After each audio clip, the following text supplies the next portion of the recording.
እናትየው ግን ለልጇ ፍቅር ብዛት የምትሆነውን አታ ውስጧ ተጎድቷል።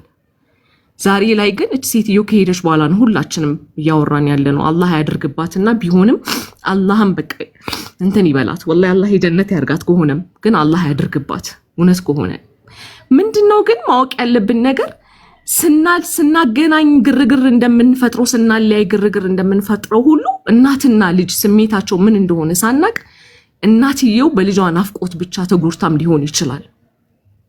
ገባ? ለዚህ ነው እኔ ቅድም ያልኩት ሁላችንም ከየመጣንበት አካባቢ የተለያየ ነው። የየራሳችን የሆነ ካልቸርና አመለካከት አለን። ግን አትሊስት እቺ ልጁን ጋር ከገባች በኋላ ከልጁ ጋር ከተዋደደች ሙፍ ካረገች በኋላ በእኔ በመጣውበት ካልቸር ጨብሳም ይባላል። ቤተሰብን ሳትነግረው ሄደህ እግሩ ላይ ወድቀህ ልጅና እናትን አስታርቀህ ልጅቷ ከልጁ ጋር እንድትኖር ሁሉ ታደርጋለህ። ያ እንኳን አልተደረገም። ለዚህ እኔ እናትየውን እዚህ ጋር ቁጭ ብሎ የሚወቅስ ሰው በጣም ነው የሚከብደኝ። ለምን ሁላችንም እኔ ባይ ዘ ዌይ እናቴን በ62 ዓመቷ ነው ያጣኋት። እናቴ ከሞተች 5 ዓመቷ ነው። እናቴ ጠዋት ገና ካልጋዋ ላይ ስትነሳ ወደ 8 ልጆች ነን፣ 8ታችንም ጋር ነው ስልክ የምትደውለው። አላችሁ ወይ ደህና አደራችሁ ወይ ብላ የተለያየ ሀገር ላይ ስለምንኖር እናት ማለት ይሄን ያህል ናት። እና እኔ እናትየውን ለመውቀስ ወር ደግሞ እናትየውን የሚናገር ሰው ወላሂ ከባድ ነው። እኔ በእናንተም አይድረስ ነው የምለው። ግን ልጅ ያለን ሰዎች በአሁኑ ሰዓት ልጆቻችን እያሳደግን ያለን ሰዎች እናውቀዋለን። ልጆቻችን የት መዋል እንዳለባቸው፣ ምን ማድረግ እንዳለባቸው፣ ወዴት መሄድ እንዳለባቸው ዋጋ እየከፈልን ያለን እናቶች አለን። ከዚህ እናት የማይገባት ነገር ነው ደርሶባት ወላሂ ከዚህ ምድርም ከሄደች የሚያሳዝነው የደረሰባት ነገር ከባድ ነው። እኔ አላህ ኸይሩን ያሰማን። በጣም ያሳዝናል። ልጅቷ ደግሞ ከዚህ በኋላ ያለው ላይፍ ነው ለሷ ቻሌንጅ የሚሆነው። ወላሂ እንኳን ዴዚ ልጅ ሆና ማለት ነው እኛ 30 ቤት ገብተን እኔ እናቴን ካጣው ጀምሮ የሚሰማኝ ፊሊንግ አለ። ጠዋት ስነሳ በተለይ ሮብ ቀን ሲደርስ እንዲሰብስባ የምጠራን ነገር ቤት ውስጥ ኑ ከኔ ጋር ምሳ ብሉ የምትለው ነገር ነው። የሆነ ሀገር ስንሄድ ስልካችሁን ቢያለኝ ብላ ጎረቤት ወጣ ሁሉ የምታስደውልበት ሰዓት አለ። እና የእናት ነገር ከባድ ነው፣ በጣም ያማል። አላህ ጽናቱን ይስጣት። እንደዚህ አይነት ነገር ውስጥ ካለች አላህ ጽናቱን ይስጣት።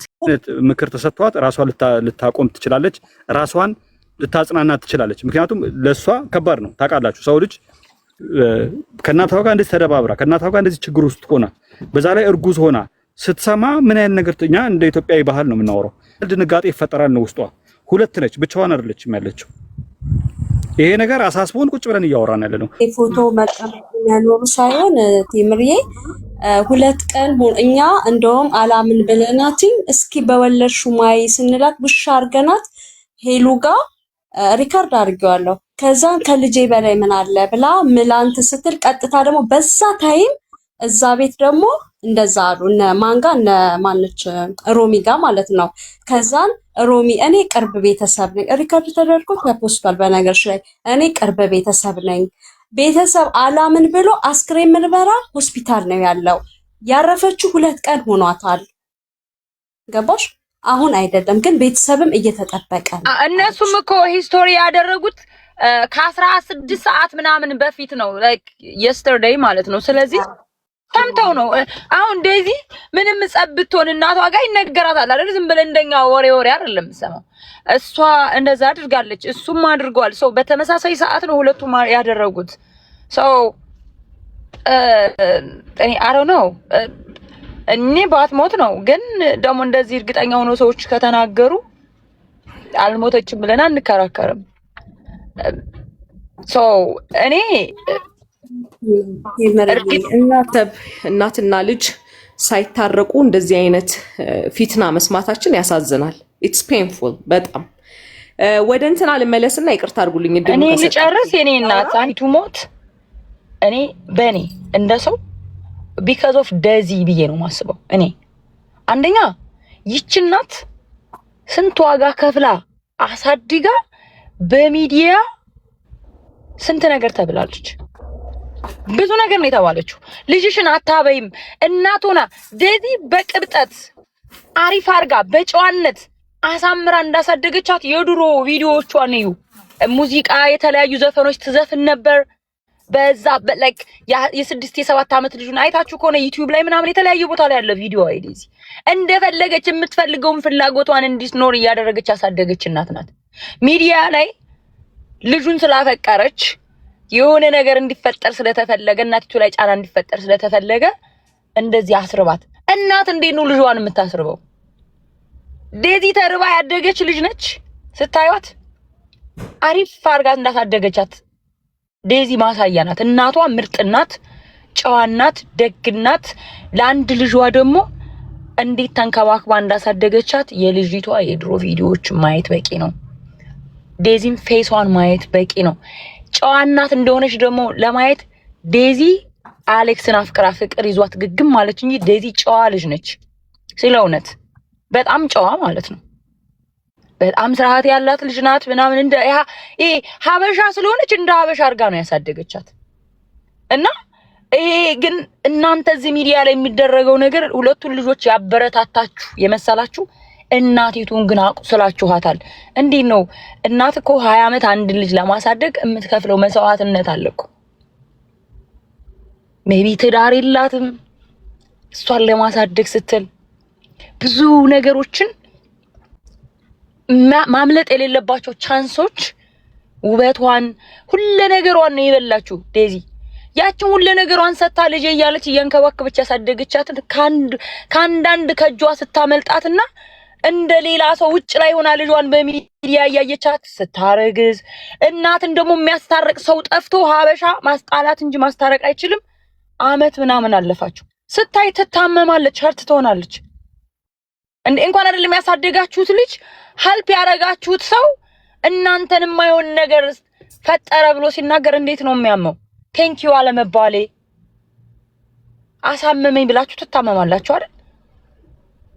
እና የዴዚኒ እናት አሁን ስትሰድቧት የነበራችሁ ሰዎች ምን ይሰማችሁ ነው? በነገራችን ላይ ዴዚ እኔ አሜሪካን ሀገር ነው የምኖረውና የአሜሪካ ልጆች በጣም ምንም ኬር የማያደርጉ ልጆች ናቸው። ዴዚ ለእናቷ እናንተ እንደምትሉት ይርጉዝ ናት አታሳዩት ምናምን I don't think so። እኔ ብዙ አባታቸው እናታቸው ሞቶባቸው የሀበሻ ልጆች ለቅሶ ምናምን ሄደን ስናወራቸው ዴዚ ማን ነው ዳዲ እንደዚህ ነበር ማሚ ምናምን ብለው ቀብረው መጥቶ ምንም አይመስላቸውም። ምንም ሜቢ ትንሽ እናቷን አኩርፋ ምናምን መሆኑ ሜቢ ትንሽ ከተሰማት እንጂ they don't care አያደርጉም። በነገራችን ላይ እኔ አንዳንድ ጊዜ አሜሪካ ልጆችን ሳይ ባልወልድ ምናምን ሁሉ እላለሁ። እንደኛ እንደ ሀበሻ የኔ አይነት የእናንተ አይነት ምናምን አይደለም ስሜታችሁ። እኔ በደንብ ስለማውቃቸው ነው። እዚህ አሜሪካን ሀገር የኖራችሁ ልጆቻችሁ ምን አይነት እንደሆኑ ታውቃላችሁ። እንደው ራሳችንን ተከብለን ነው እንጂ የአሜሪካ ልጅ እንኳን ምናምን ነው የሚሉት ብዙዎቹ በልጆቻቸው የተማረሩ ናቸው።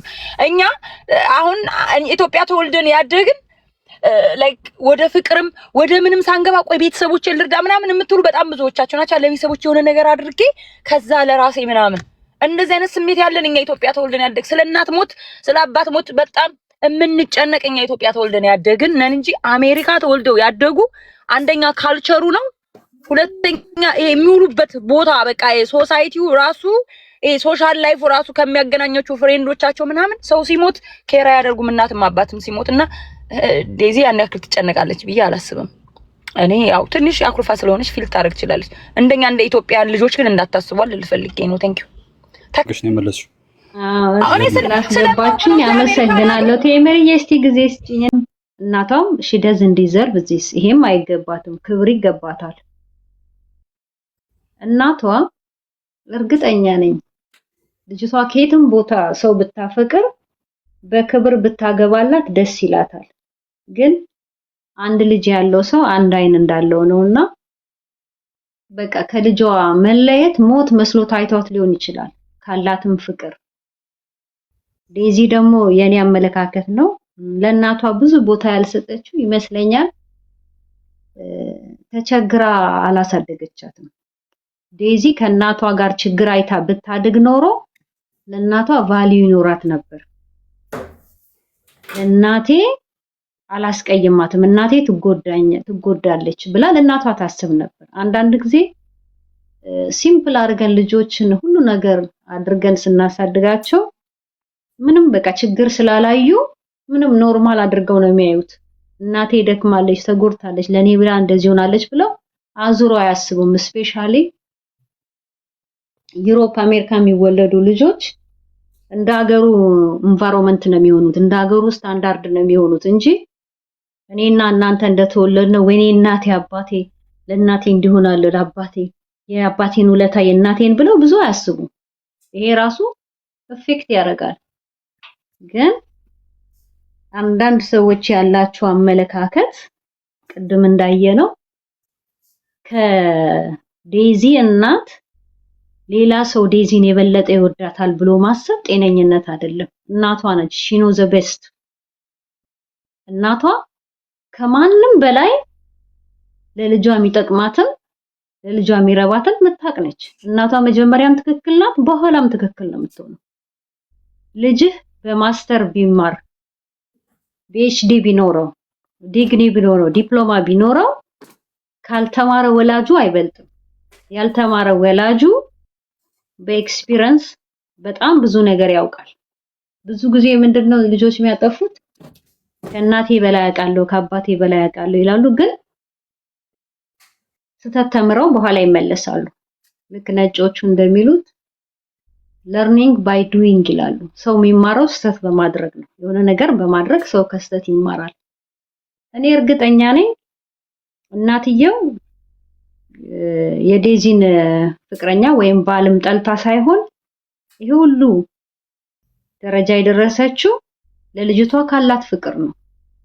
በቃ ልጅቷን ካጣች እንደምትጎዳ ነው። እናቷ ትበድላታለች እንዴት ታረጋለች ምናምን የሚል ሰው እሱን እኛ አናቅም። እናት ይመታል እኮ እናት ብዙ ነገር ይላል። እናት ነው። ሌላ ቦታ ብትሄድ ሌላ እናት አታገኝም። ምንም ቢያረግህ እናት ነው። ከእናትም በላይ የሚወድቅ ሰው በአለም ላይ የለም ከእግዚአብሔር በታች ማለት ነው።